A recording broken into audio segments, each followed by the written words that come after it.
we should make clear that, by many measures, you look at the World Press Freedom Index, you're right, U.S. is not at the top. Norway is. U.S. scores 71, same as Gambia, really? in West Africa. So let me just ask. Hold on a second. Now you're making me laugh. Ukraine is 61 and Russia is 35. The lower it is, the worse. Close to China at 23 and North Korea at the very bottom, 22. Didn't Ukraine put Gonzalo Lira in jail till he died for criticizing the government? How can they have a high press? Yes, that's why they're 61. But I'm saying, look, I don't know what the criteria are they're using to arrive at that. But I know press freedom when I see it. I try to practice it, which is saying what you think is true, correcting yourself when you've been shown to be wrong, as I have many times, being as honest as you can be all the time, and not being afraid. And those are wholly absent in my country, wholly absent. People are afraid in the news business. I would know, since I spent my life working there, and they're afraid to tell the truth. They're under an enormous amount of pressure, and a lot of them have little kids and mortgages. I've been there.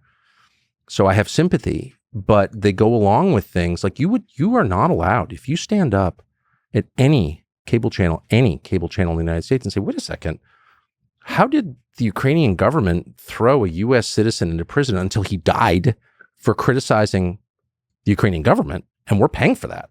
That's why it's offensive to me. We're paying for it. And that happens all the time around the world, of course. But this is a U.S. citizen, and we're paying the pensions of Ukrainian bureaucrats. Like we are the Ukrainian government at this point.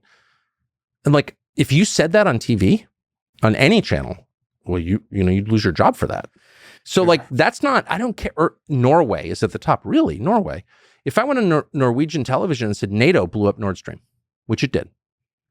NATO blew up Nord Stream. The United States government, with the help of other governments, committed the largest act of industrial terrorism in history. And by the way, the largest environmental crime, the largest emission of CO2, methane.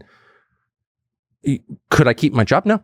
So how is that a free press? We don't know that. I mean, the whole point of in Norway? Yes. Well, as a Scandinavian, I can tell you they would not put up with that in Norway for a second. It's been a while. Deviating for the majority? No. Well, but it's deviating maybe is frowned upon, but yeah. But do you have the freedom to say it if you do deviate? That's the question. Can you keep your job? That's one measurement of it. Yeah, it's not the only measurement. Obviously, being thrown into prison is much worse than losing your job. I've been fired a number of times for saying what I think, by the way, and it's fine. I've enjoyed it. I don't mind being fired. I've always become a better person after it happened.